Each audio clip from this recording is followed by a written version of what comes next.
আসসালামু আলাইকুম এভরিওয়ান, আশা করি সবাই ভালো আছেন। আজকে ফজরের নামাজ পড়ে আমি এখানে বারান্দায় দাঁড়িয়ে দেখছিলাম যে আসলে ঠান্ডা কেমন পড়েছে। তো ঠান্ডা বেশ ভালোই আছে, কিন্তু আগের তুলনায় অনেকটাই কমে গিয়েছে আমাদের এখানে। সকালবেলায় হালকা হালকা কুয়াশা থাকে, আর দেখা যায় যে সন্ধ্যার পরে আবার হালকা হালকা ঠান্ডা লাগে, দিয়ে রাতে আবার একটু ঠান্ডা লাগে, এই তো। তবে ওইরকম ঠান্ডাটা এখন আর নাই।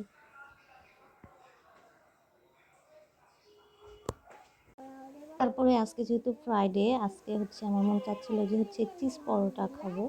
আমি কখনোই বানাইনি, আমি ইউটিউবে দেখেছি আর অনেক ব্লগারের ভিডিওতে দেখেছি। যদিও সেটা পাকিস্তান আফগানিস্তান ওই দিককার।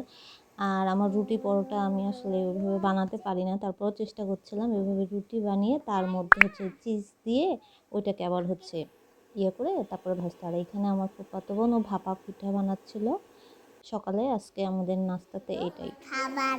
আমার তোমার জন্য, তাসিন ভাইয়ের জন্য পিপির সঙ্গে, তারপর পিপির খাবার, তারপর আমার খাবার। আমার নাই তোমার তো বানাবে পারে। কাটটি। সারি সারি সারি। আসলে আমি পরোটা খাবো দেখে এটা আর আমার খাওয়া হয়েছিল না, আমি এটা রেখে দিয়েছিলাম। পরে এটা এখানে পরোটাটা আমি ক্যারামেল চা বানিয়েছিলাম, ওইটা দিয়ে খাচ্ছিলাম। আর আমি আসলে চা তো ওইভাবে ভালো বানাতেও পারি না, খাওয়া হয় না, কিন্তু বানিয়ে খাচ্ছিলাম, মোটামুটি ভালোই ছিল। যে তারপরে আজকে স্কিন কেয়ার করব, হেয়ার কেয়ার করব, এই জন্য এখানে সব কিছু নিয়ে বসে পড়েছিলাম। আর এটা ওই যে নোজ স্ট্রিপ যেটাকে বলে আর কি। আমার এটা মোটামুটি মানে খুব একটা ভালো লাগেনি, ভালো রেজাল্ট দেয়নি বিউটি গ্লেজেরটা। টিটি রয়্যালেরটা বেশ ভালো। আর এটা আমার রাইস রাইস ফ্লাওয়ার ছিল, কফি আর টক দই দিয়ে একটা ফেস মাস্ক বানিয়েছিলাম স্কারবার, যাতে ডেড সেল উঠে যায়। আর টক দই দেওয়ার কারণ যাতে স্কিনটা সুন্দরভাবে ময়শ্চারাইজ হয়ে থাকে, ড্রাই না হয়ে যায়। এটা আমার খুবই ফেভারিট একটা ডিআইওয়াই স্কিন কেয়ার, এটা আমি প্রায় করি, কিছু না হোক সপ্তাহে একবার করি।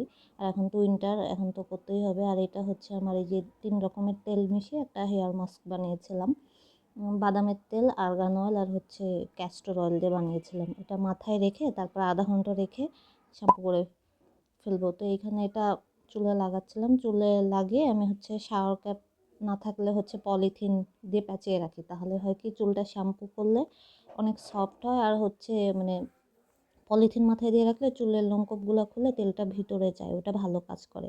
তো এটা আমি হাতে লাগাচ্ছিলাম, মানে একটু বেঁচে গিয়েছিলো, ওগুলোই হাতে মুখে লাগাচ্ছিলাম, সরি গলায় লাগাচ্ছিলাম। দেন তারপরে এটা ফেস মাস্কটা মুখে লাগাচ্ছিলাম। এটা মুখে লাগিয়ে রেখে এটা মানে 60 থেকে 70% শুকিয়ে গেলে তারপরে হালকা পানি দিয়ে ডলে ডলে জিনিসটাকে তুলি। বেশি জোরে জোরে ঘষাঘষি করা যাবে না, তাহলে যেহেতু চালের আটা আছে, স্কিনে মানে র্যাশেস বের হতে পারে। তো তারপরে শাওন নিয়ে এখানে এটা আমার, আমি তো এর আগেও দেখিয়েছি যে আমি কি ইউজ করি। এটা ওয়াটার আর গ্লিসারিন আর ভিটামিন ই ক্যাপসুল দেওয়া আমার একটা টোনার, আর কি বলবো, ওয়াটার বেসড একটা লোশন বানিয়ে লাগাই। আর এটা সিরাম, আমি শ্যাম্পু করলেই সিরাম ব্যবহার করি, আমি লিভনটাই ব্যবহার করি। মানে একবার একটা স্ট্রিক্সের কিনেছিলাম, ওটা আমার চুলে শ্যুট করেনি, এটাই শ্যুট করে, আমি এটাই ব্যবহার করি। ছোট বোতলটাই আমি পেয়েছি, মিডিয়াম সাইজেরটা, আর ছোটোটাই আমার কাছে সবসময় থাকে, তো এটাই ব্যবহার করি আমি। আর তারপরে আমার বেবি ক্রিমটা লাগাচ্ছিলাম। দেন তারপরে নামাজ পড়ে দিয়ে খাচ্ছিলাম। আজকে আমি চিংড়ি মাছের মালাইকারি করেছিলাম আর পোলাও করেছিলাম। পরে দেখলাম গরুর মাংস আর মুরগির মাংস ছিল, ওগুলোও একটু নিয়ে খাচ্ছিলাম।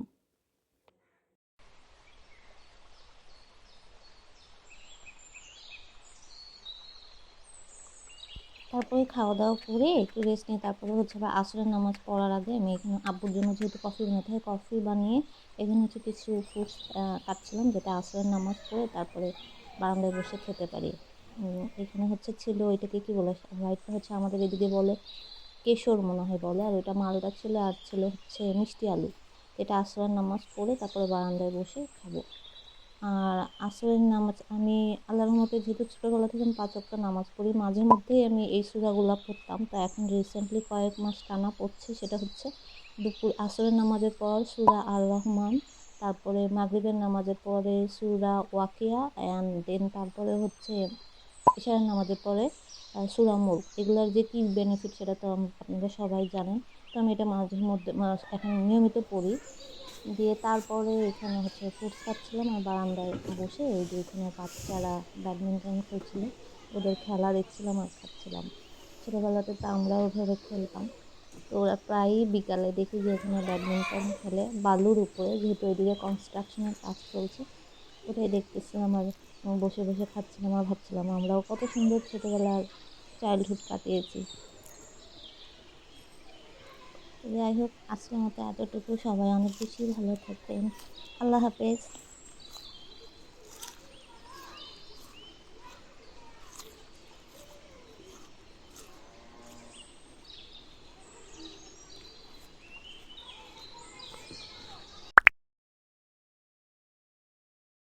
কে আঁকিয়েছো বলো? এটা হচ্ছে ওরা নাই, ওরা সকালে আসছে না, আর রাতে ওরা পানি হয়ে গেছে, ওর বাসা ডুবে যাচ্ছে, আর বলছে যে আমরা ট্রি হাউস বানাবো, এই জন্য এখানে বাসা বানাবো এখন। তাই? তাহলে ওরা বাসা পাবে, তাহলে ওরা অনেক মজা করবে এই বাসায়। আর কি আঁকিয়েছো দেখি? তুমি যে কালার করলে ওটা দেখাও। আমাদের সে তো নাই, তাই না? হ্যাঁ, ওরা আমাদেরকে শাসন করবে না, তাহলে ওর সঙ্গে খেলতে ইচ্ছে করছে না। হ্যাঁ।